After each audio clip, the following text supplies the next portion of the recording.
স্বপ্নের প্রান্তেও উজেদা আঁখি নারীর প্রেতাত্মারা ফরাসি থেকে অনুদ্দিত প্রাযৌষী প্রান্তেই লুকিয়ে যে থাকে সবচেয়ে যে অনন্য প্রতিভারা অজ্ঞাত পিতা ও অতি পরিচিত মাতার সন্তানা নন্দপালি রৈকগণিকা দেশ উজেদা আঁখি নারী 1734-1809 তাঁর মাকে মাত্র একবার দেখেছিলেন, যখন তিনি ইতিমধ্যে পূর্ণবয়স্ক ও বিখ্যাত লেখক ওসাকার এক বণিক পরিবারে দত্তক নেওয়া। তাঁর অস্তিত্ব চিহ্নিত ছিল এই আদি লজ্জা জানি যে তাঁর শত্রুরা তাকে আক্রমণ করতে দ্বিধা করত না। আমার শত্রুরা আমার সম্পর্কে বললে এ ওই কোশরাই খানার সন্তান। আরো খারাপ, এ কোনো বয়স্ক দালালের বংশধর। যার উত্তরে আমি বলি, যাই হোক, আমি আমার পর্বতে একমাত্র সেনাপতি এবং সেখানে আমার কোনো সমকক্ষ নেই। এর সাথে যুক্ত হয়েছে লাউলের পঙ্গুত্ব যা তাকে নিখুঁত সুলিপি থেকে বঞ্চিত করেছিল। বিপরীতক্রমে তাকে, এই গর্বিত যুবক যিনি ব্যবসায় খুব একটা আগ্রহী ছিলেন না, একটি প্রবল বুদ্ধিবৃত্তিক ও সাহিত্যিক অন্বেষণের দিকে পরিচালিত করেছিল।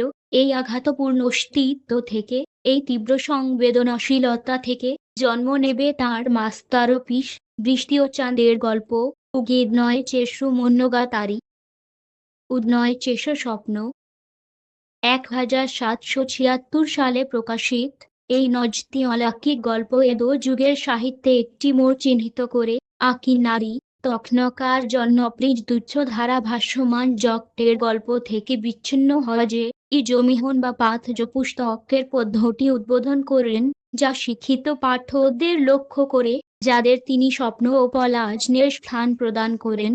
তাঁর পদ্ধতির মৌলিক অন্তর্নিহিত রয়েছে চীনা বর্ণনা ঐতিহ্য ও জাপানি সাহিত্যিক ঐতিহ্যের মধ্যে একটি দক্ষ সংশ্লেষণে। যদিও তিনি মিয়োচি রাজবংশের অলৌকিক গল্পের সংকলন থেকে প্রচুর উপাদান নেন, যেমন মোমবাতির নিভিজে গল্প, যে জানরে সিনোহুজার, তিনি কখনোই সাধারণ অনুবাদ বা দাসসুলভ অভিযোজনে সন্তুষ্ট হন না। প্রতিটি গল্প সম্পূর্ণভাবে জাপানিকৃত, জাতিজ ঐতিহাসিক ও ভৌগোলিক কাঠামোতে স্থানান্তরিত এবং সর্বোপরি একটি অনন্যবিষণ্ণতা আজ রূপান্তরিত মহাদেশী নয় চেশের সাথে। আঁখি নারী পরিপূর্ণ শিল্পকলা আজ তাঁর দেশের ধ্রুপদীর সাহিত্যের রীতি মিশ্রিত করেন।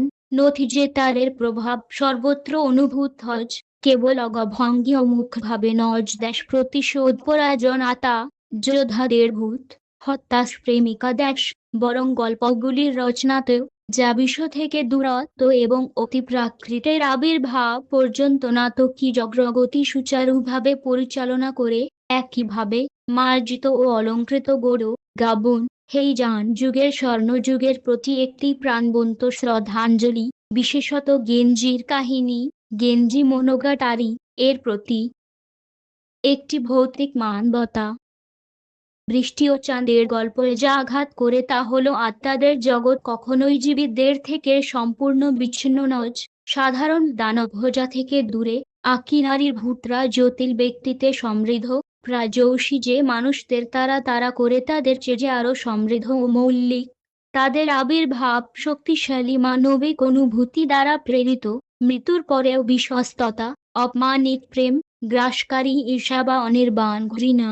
প্রেতাত্মা প্রাযৌষী এমন একটি আবেগের বিস্তার যা পার্থিব জগতে তৃপ্ত বা প্রশমিত হতে পারেননি। তার কণ্ঠস্বর পরলোক থেকে আসা, আমাদের নিজেদের সম্পর্কে বিরক্তিকর আধুনিক তাজ কথা বলে। যেমন মিজাগি, পরিত্যক্ত স্ত্রী যিনি নলখাগড়ার ঘরে 7 বছর ধরে ভাগ্য অন্বেষণে যা স্বামীর ফিরে আসার অপেক্ষা করেন, ক্লান্তি ও দুঃখে মৃত। তিনি তাকে শেষ রাতে দেখা দেন কেবল একটি সমাধিতে লাহজে যার আগে যার উপরে হৃদ্য বিদারক কবিতা পাওয়া যাজ।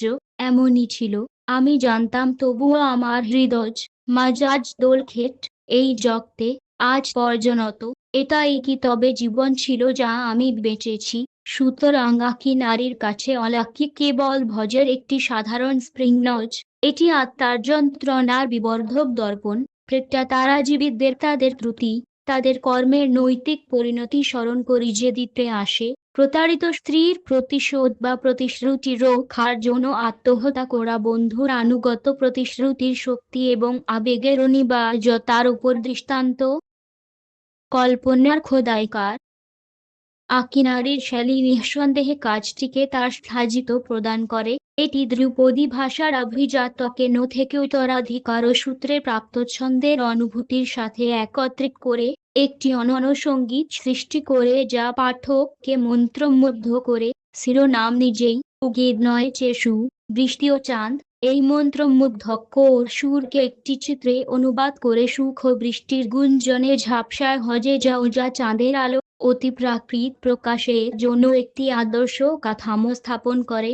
একটি বর্ণালী জগৎ যেখানে স্বপ্ন ও বাস্তবের মধ্যে সীমানা ম্লান হজে যাজ স্বাধীন শিল্পী আকিনারি তাঁর মাস্টারপিস পাবলিশ করতে প্রায় 10 বছর সময় নিয়েছিলেন, যা তিনি এতে যে গুরুত্ব দিয়েছিলেন তার চিহ্ন।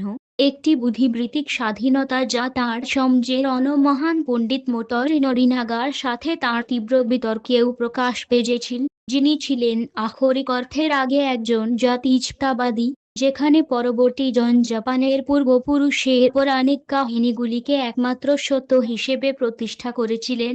আকিনারি এই আদর্শকে উপহাস করেছিলেন বলে দাবি করে যে প্রতিটি দেশে জাতিরাটা তার দুর্গন্ধ।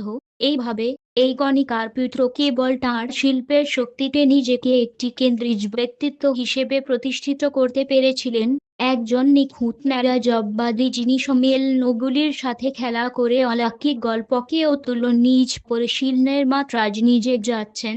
তাঁর বিশিষ্টতা, যা জাপানি সমাজে বিশেষ সাহসের প্রয়োজন ছিল, যা সামঞ্জস্যকে সর্বোচ্চ গুণ হিসেবে প্রতিষ্ঠা করেছিল, মিশিমায় উকিওকে মুগ্ধ করতে ব্যর্থ হননি, যিনি আধুনিক জাপান ও সামুরাই নীতিশাস্ত্র হাগাকুরেনুমন এ স্বীকার করেন যে তিনি বোমা হামলার সময় আকিনারির কাজ সাথে নিজে ভিজেছিলেন এবং সর্বোপরি তাঁর ইচ্ছাকৃত অসামঞ্জস্য প্রশংসা করেছিলেন।